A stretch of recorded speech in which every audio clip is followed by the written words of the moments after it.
오늘의 정치권 이슈를 살펴보겠습니다. 김형주 전 의원, 정호김 전 의원 두 분 모셨습니다. 안녕하세요.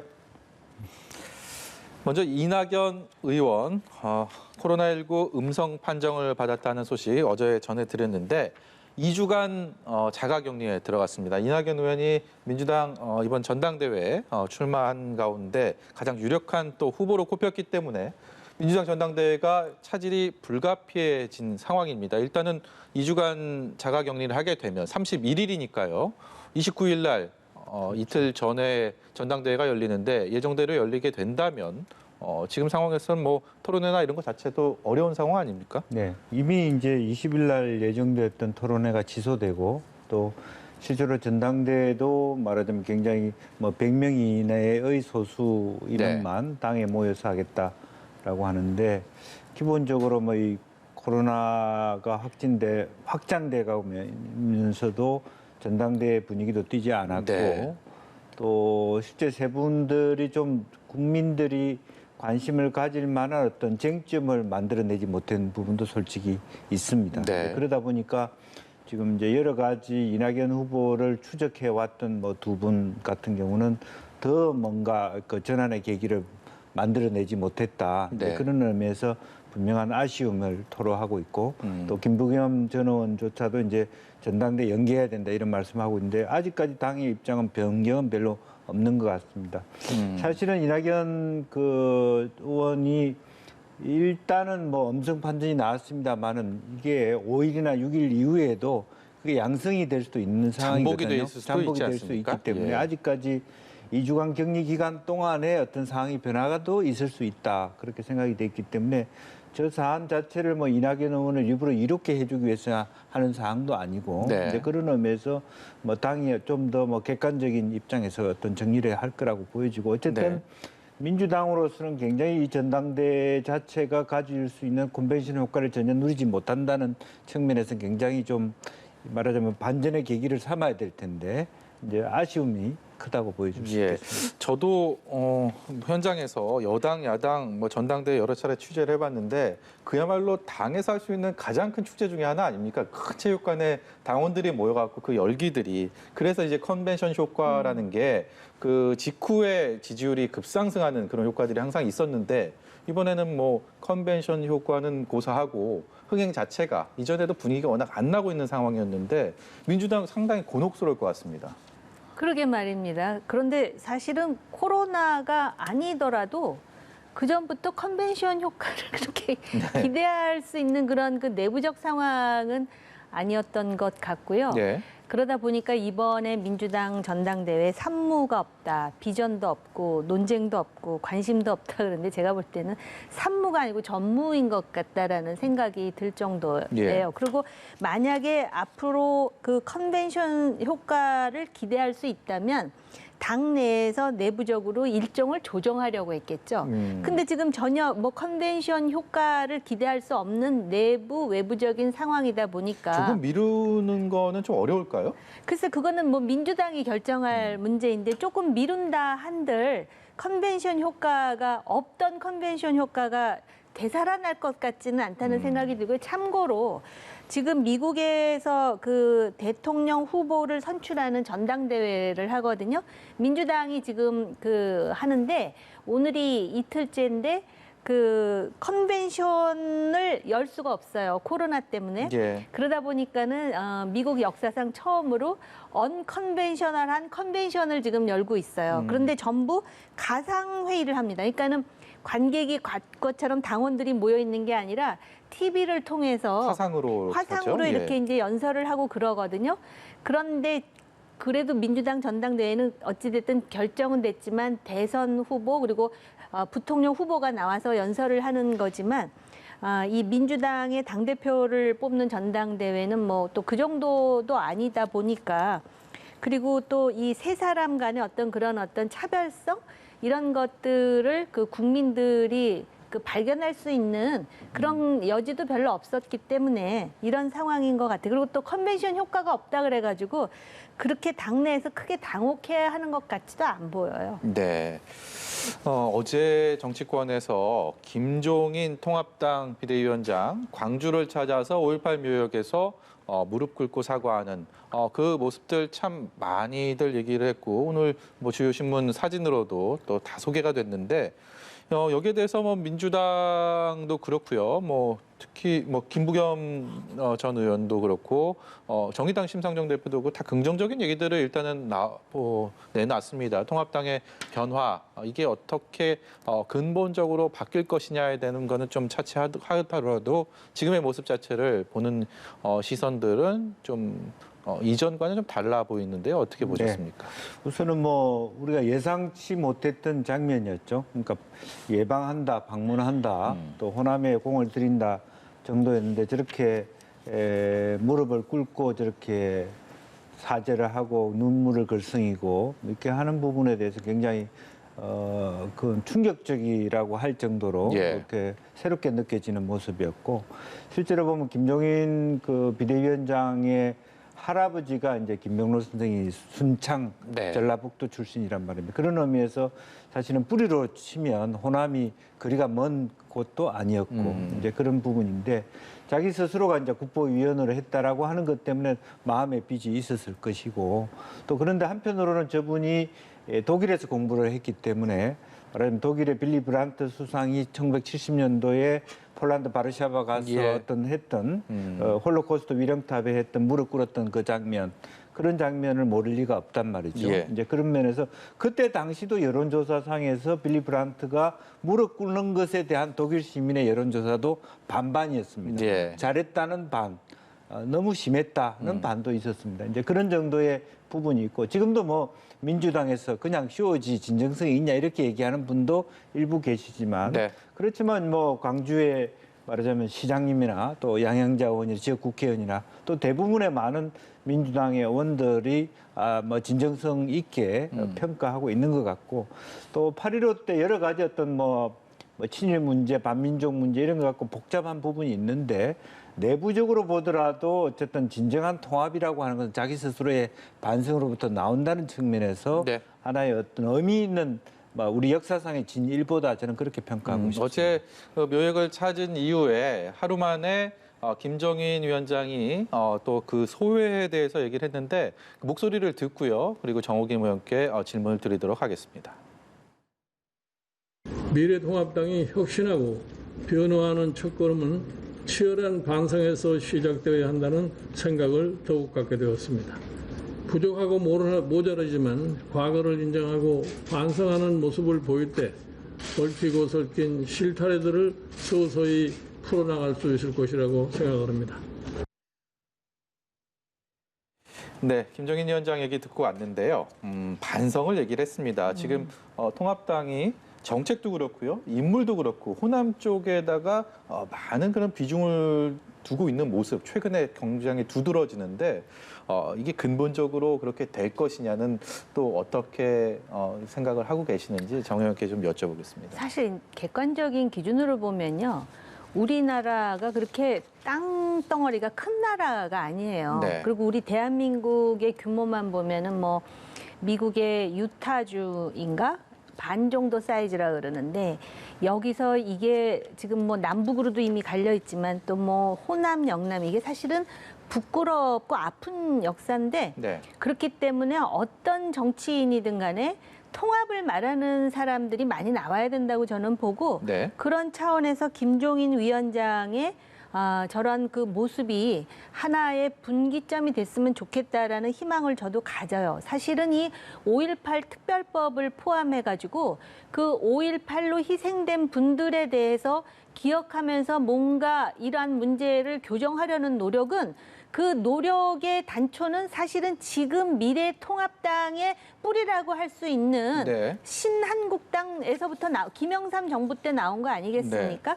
그런 거에 대한 그 자긍심이 있었다면 작년에 그 몇몇 의원들의 정말 그 언어도단의 발언은 하지 말았어야 되는 것이고 또 사실은 다시 돌이켜서 보면 그 당시 자유한국당의 황교안 대표도 호남을 방문했었지만 지금 그 호남인들의 반응이 다르지 않습니까? 그렇죠. 그렇기 때문에 정치는 무엇을 하는가만큼 어떻게 보여지며 또 어떤 진정성이 있는가가 굉장히 중요한 거라고 생각을 하고요. 네. 어찌됐든 이런 갈라치는 당동벌이 정치가 아니라 뭔가 이렇게 끌어모으는 그러기 위해서는 이제 앞으로의 어떤 그런 소위 대안들이 제시돼야 되느냐가 이제 중요한데 또 그 민주당이라든지 또는 정의당에서 조심스럽지만 그걸 긍정적으로 보려는 시각 있잖아요. 그렇게 나와야 이게 정치가 진화되는 거지. 딱 편이 갈려갖고 상대방이 뭘 하든 사실을 뜨고 그걸 비판하고 이런 정치는 국익에도 도움이 되지 못하고 통합에도 도움이 되지 못하는데 네. 어쨌든 노병 김종인 위원장이 저렇게 한 발을 내디뎠으면 좀 실질적인 그런 어떤 단계로 좀 나아가가지고 이게 어떤 통합의 교두보가 되고 그거를 야당이지만 미래통합당이 선점한다면 굉장히 그 국민들에게 좀 신명나는 정치가 되지 않을까 거기까지 기대를 해봅니다. 예. 이번에는요. 민주당의 선잇기 그리고 통합당의 선긋기라고 좀 제목을 잡아봤는데 무슨 말씀인가 하니 전광훈 목사 그리고 차명진 전 의원, 김문수 전 경기지사 이런 인물들에 대해서 통합당은 코로나19 재확산세에 우리 당과는 상관이 없다라고 손을 확실히 그들려고 하고 있고요. 민주당은 통합당의 책임, 이들은 근본적으로 이념적으로 통합당과 가깝고 또 한때 소속이었기 때문에 통합당의 책임이다라고 얘기를 하고 있습니다. 이 선긋기, 선잇기, 정치권의 이 공방 어떻게 보고 계십니까? 사실 뭐 차명진 의원은 개인적으로 소회를 밝히면서 좀 선긋기에 대한 섭섭한 네. 마음을 숨기지 않았습니다. 이제 그런 부분들이 있긴 한데 제가 생각하는 부분은 이렇습니다. 뭐 선잇기, 선긋기의 문제가 아니라 큰 틀에서 8월 초부터 질병관리본부가 앞으로 이런 어떤 코로나 상태가 굉장히 위중한 상태에 들어갈 수 있다. 네. 이런 여러 가지 시그널을 보냈는데 굉장히 지역 전국에서 이렇게 대규모 집회, 그것도 원래 허가냈던 집회 규모를 훨씬 상회하는 어떤 네. 조직적인 그런 집회를 함에 있어서 물론 주최하지 않고 주관하지 않았다라고 하는 이제 그런 측면이 있었습니다만은 그럼에도 불구하고 상당수 많은 보수 지지층들, 미래통합당 지지층들이 참여하는 것에 대해서 좀 자제해달라. 전체 국가를 운영을 같이 해가는 어떤 그런 책임성에 좀 게을리했다라는 네. 비판을 할 수 있을 것 같습니다. 그러나 그걸 무리하게 정광훈 목사가 나온 것에 대해서 억지로 당신네들이 이 사람들을 키운 거 아니냐 이렇게 얘기하는 것은 그야말로 이제 정치적인 공격이고요. 네. 그러니까 냉정하게 보기에는 사실은 기본적으로는 어쨌든 미래통합당이 공식적인 어떤 책임을 질 그런 입장은 아니지만 전체적으로는 이 보수 집회가 위험하니까 우리 당원이라도 좀 자제해라. 이런 부분에 목소리를 냈으면 훨씬 더 좋은 평가를 받지 않았겠냐 그런 아쉬움이 있습니다. 정 의원께서 이 세 명의 인물을 둘러싼 정치권의 공방은 어떻게 보고 계십니까? 정말 공방이죠. 정말로 지금 코로나가 확산이 돼가지고 지금 수도권을 중심으로 해서 제2의 그런 어떤 또 다른 고비가 온다면 이거 국민의 어떤 생명이라든지 안전의 차원에서 굉장히 심각한 일인데 예. 이걸 정치권에서 통합당이 8.15 집회에 배후에 있었느니 해가면서 또 심지어는 검사받으러 오라는 사람을 마치 또 코너에 몰아붙이듯이 이렇게 하는 게 국민 건강에 무슨 도움이 됩니까? 그런 점에서 정말 진짜 이 사람들은 정치인이 아니고 정치꾼들 아닌가라는 생각이 들 정도거든요. 일단 사랑제일교회든 광화문 집회든 나갔던 분들은 검사 받으세요. 그리고 과거에 이태원에서 성소수자 문제가 나왔을 때도 비밀을 철저히 보장해주면서 검사했잖아요. 네. 그게 다 국민의 건강과 생명과 안전을 위해서라면 이분들한테도 당신들 데모했으니까 검사받아 이렇게 밀어붙이지 말고 검사 받으셔야 됩니다. 정치적인 언어가 아니라 방역의 언어로서 설득해갖고 전부 검사 받고 더 이상의 확진자가 안 나오도록 해야 되는 거고요. 예. 그다음에 이제 차명진 전 의원. 누가 봐도 이 사람의 뿌리가 지금 미래통합당이지 민주당은 아니잖아요. 예. 그런데 그걸 선긋기를 한다는 것도 참 야멸차다라는 생각이 드는데요. 애초에 미래통합당이 저런 그 집회를 한다 그랬을 때 미래통합당하고 관련 있는 집회는 아니지만 여러분들이 이 문 정권의 실정을 비판하기 위해서 광복절을 맞이하여 광화문에 나가는 것은 우리도 알고 있습니다만 코로나가 지금 확진되고 확산되는 상황이니 그런 부분을 더 일차적으로 고려하면서 예. 철저하게 방역 규칙을 지키는 것이 맞습니다라고 한마디를 했었으면은 이제 와서 무슨 선긋기를 하고 그럽니까? 그리고 실제로 지금 미래통합당이 주체도 아닌데 굳이 미래통합당을 선 잇기로 하는 이 민주당도 참 어불성설이지만 그렇다 그래서 차명진 다 우리 당에서 나간 사람 이렇게 선긋기를 한다 해서 그게 선이 그어집니까? 예. 대한민국 정치 사회에서. 그래서 좀 유감이에요. 그러니까는 네. 그 차명진 의원이라든지 뭐 이런 분들도 정치인이라 그러면 좀 책임성을 가지고 그런 어떤 그 국민의 어떤 보건 방역이라는 부분에서 그 좀 더 고려가 있었으면 좋겠지만 지금 어찌됐든 본인이 확진돼 갖고 들어가면서 SNS를 남겼는데 지금 선긋기 선입기가 중요한 건 아닌 것 같아요. 지금 큰 네. 정치를 하는 사람이 부각됐으면 좋겠어요. 네, 그럼에도 불구하고요. 여야는 좀처럼 그 공방을 끝낼 이제 더 이상 이어가지 않을 뭐 그런 생각이 현재로서는 없어 보입니다. 여야 원내대표의 오늘 오전에 있었던 발언 듣고 오시겠습니다. 사법당국은 조직적으로 집회에 참석한 단체들에 대해서 압수수색을 해서라도 참석자 명단 확보에 나설 것을 주문합니다. 미래통합당은 집회에 참가한 소속 정치인과 당원들에 대해 아무런 조치 없이 관계없다 이런 식으로 강 건너 불구경식으로 수수방관하고 있습니다. 매우 유감입니다. 8월 12, 3일경 대량 확진자는 코로나의 잠복 기간을 고려하면 8.15 집회로서 확진된 것은 아니라고 보여집니다. 좀 여당답게 대범하게 그렇게 해주시기를 바라고 이 방역 실패를 우리 당과 엮어서 어떻게든지 책임을 피해 보려고 하는 것은 옹졸하고 치졸한 그런 행태입니다. 네, 코로나19 확산 상황에서 우리가 명단이라는 게 신천지교회 때도 그랬고요. 그리고 사랑제일교회 때도 그렇고 이 명단 프레임이라는 얘기가 있더라고요. 그 명단이라는 게 국민들의 분노를 불러일으키고 또 지지를 이끌어내는 그런 상황을 많이 목도를 했기 때문에 이번에 이제 광화문 집회에 대한 참석자들의 명단을 확보를 해야 된다. 그래서 그 수단으로 압수수색까지 얘기를 한 김태년 민주당 원내대표의 발언을 듣고 오셨고, 반면에 통합당에서는 정부가 잘못했으면, 방역 잘못했으면 그부터 책임을 져야지 왜 우리한테 책임을 떠넘기냐라는 게 정치권의 공방의 핵심입니다. 지금의 상황들, 특히 명단 프레임에 대한 것들은 또 어떻게 보고 계시는지 궁금하거든요. 네. 뭐 뭐든 간에 과유불급이라고 지나치게 뭐 그런 것을 강조하다 보면 부작용을 떠올리는 어떤 반사 작용을 하게 되는 것이죠. 그런데 어쨌든 뭐 지역에서 올라가신 분들의 어떤 뭐 전세버스의 명단 이런 것들은 또 박주민 최고나 뭐 박주민 의원을 통해서 여러 가지 공개되는 것도 있는 것 같습니다. 네.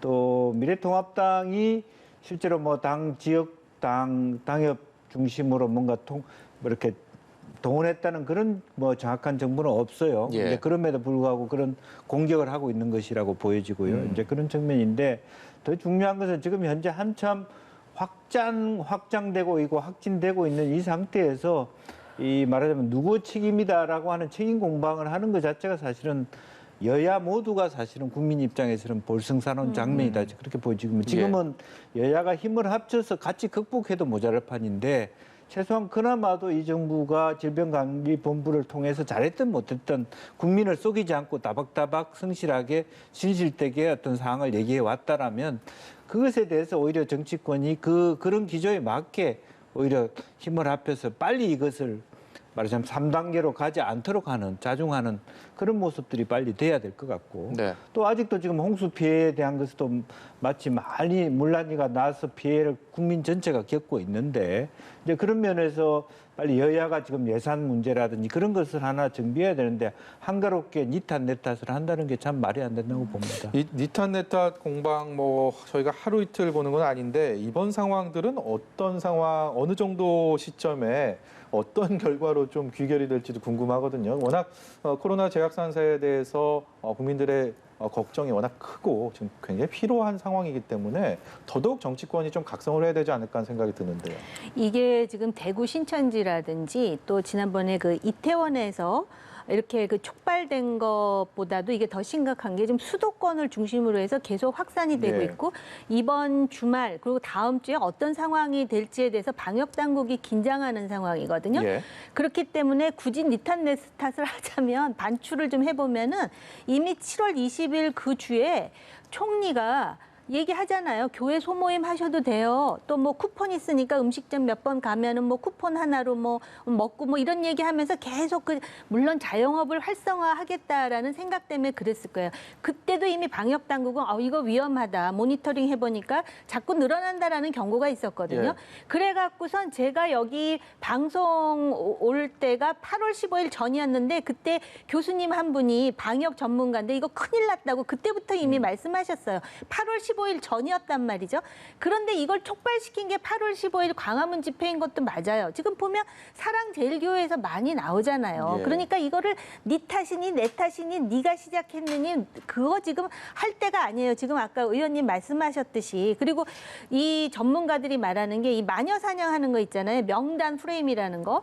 과거에 뭐 신천지도 그랬고 또 그 이태원의 성소수자도 그랬고 네. 이번엔 사랑제일교회 이런 식으로 했고 니들이 문제야 하면서 이런 식으로 하는 게 방역에 도움이 안 된다라는 걸 꾸준히 얘기하고 있어요. 전문가들이. 그 사람들이 얘기할 땐 이유가 있는 거 아니에요. 그러니까 아까도 말씀드렸듯이 지금 그게 문제가 아니고 빨리 검사를 많이 받게 해가지고 2차 대확산을 막는 거 이게 중요하고요. 정부가 그러는 이유에 대해서 저는 조금 비판적으로 생각을 해보자면은 그동안에 뭐 코로나 때문에 총선에서도 압승하고 또 이번에도 이런 상황이 벌어지니까 대통령 지지도가 좀 올라간다 이거죠. 네. 요런 거에 자꾸 매몰되면은 큰 걸 놓칠 수 있다라는 경고를 하고 싶어요. 아까도 말씀드렸지만 유일하게 잘한 건 지금 코로나고 부동산이니 뭐 홍수니 뭐 못한 거 투성인데 이거 끝까지 잘한 걸로 기록이 되기 위해서는 지금이라도 좀 큰 정치를 하면서 지금 특정 타겟을 잡을 때가 아니에요. 수도권을 막기 위해서 방역 전문가들이 무슨 얘기를 하냐면 3단계로 올려야 된다. 수도권만이라도. 그런 이야기를 좀 주의 깊게 듣는.